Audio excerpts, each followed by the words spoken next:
Aura nails, also known as radial ombre nails, have been super trendy lately. I have been seeing them everywhere, and it's basically this technique where you have a different color in the center and then it fades to another color. So today I'm going to be showing you guys the do's and don'ts of how to do them using regular nail polish and a makeup sponge. Okay, getting right into it, these are the sponges that I use. They're from Amazon, and then I also get some from Target, so I'll link both options down below for you guys. But basically it comes just kind of stuck together, so you rip them apart and it's this little wedge shape. And something I get asked all the time is if you need to wet these. We are not using any water in this, so we're just using a dry sponge. But one thing I do like to do is just make sure it's cleaned off so nothing is transferring onto my nail. So I'll just take some tape and just press it against the sponge a few times, again, to make sure there's no lint or hair or anything like that. So this next step is optional, but whenever I'm doing ombre nails, I like to use these peel off tape barriers just to make cleanup so much easier. So you just peel it off and then you place it around your nail, and I'll try to show you how I put these on, but I start from one side and then I bring it around to the other side of my nail, and then I'll kind of just tuck the edges against my skin. This is easier to see than explain, but again, this is optional, but it just prevents getting all that nail polish and stuff on your skin and just makes the process quicker, in my opinion. So again, I will have these linked down below for you guys, but if you want to just clean up with a cleanup brush, that's fine too. Okay, let's get into the first example. So I picked out my nail polish. You do want to try to use opaque colors, and then I went ahead and applied my base color, let that dry, and applied my barrier. So what you're going to do is grab your makeup sponge and start by drawing a circle right in the middle of that sponge. And this doesn't have to be perfect, but you want it to look like a circle as much as you can. And then you're going to take your base color and draw a ring around that circle, kind of creating this donut or bagel shape. And it is really important that this is as centered on the sponge as you can get it, just because it's going to make it easier when you go to actually dab it onto your nail. Once you're done with that, you're going to take it and you're going to try to line that sponge up so that the circle falls in the center when you go to dab it. And I think this is the hardest part when it comes to this technique, because you really have to kind of look to the side to see where you're placing that sponge. So I like to just give it a few dabs and see where it's going each time, just so I'm not sponging in random areas, if that makes sense. And then this is what it's looking like after that first coat.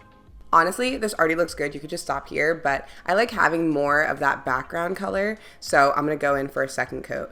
And for the second coat, this time I'm going to make that red circle a lot smaller, and this is also going to help it blend more. So I started with the pink this time. Really, it doesn't matter which color you start with. And then, like I said, I'm making that red circle a lot smaller.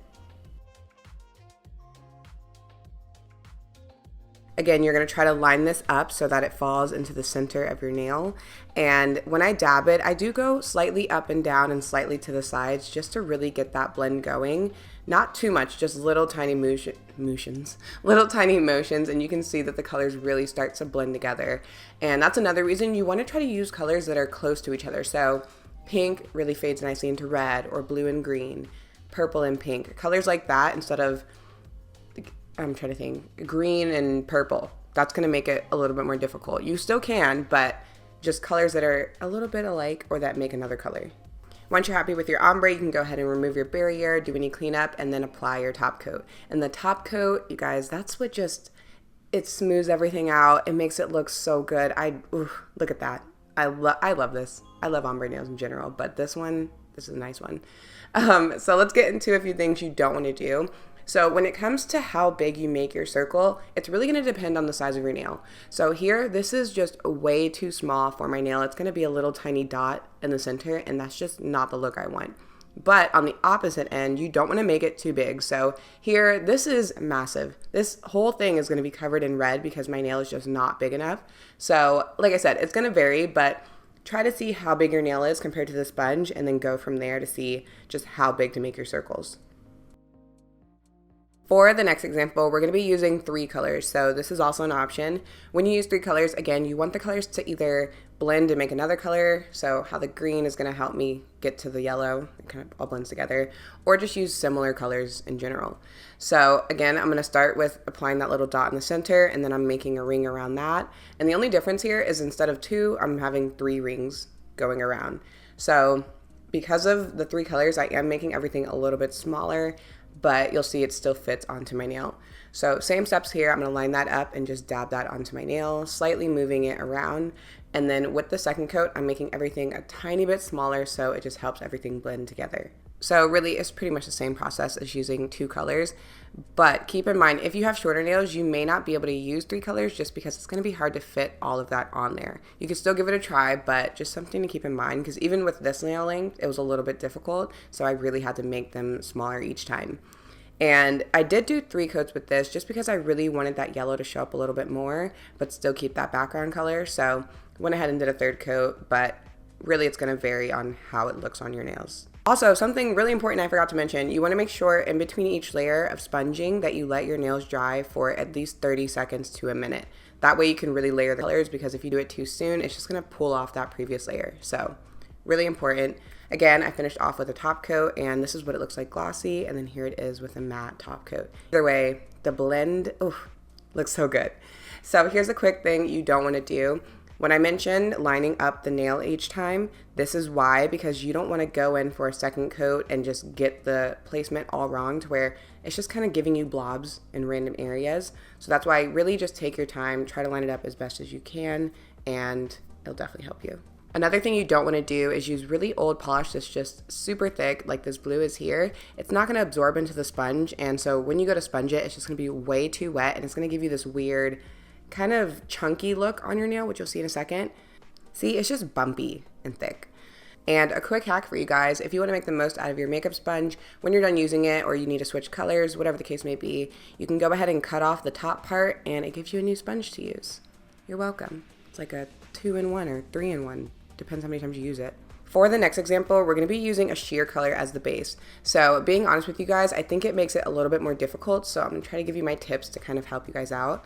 But the first thing I like to do is after I have that base color dry, I put a top coat over it.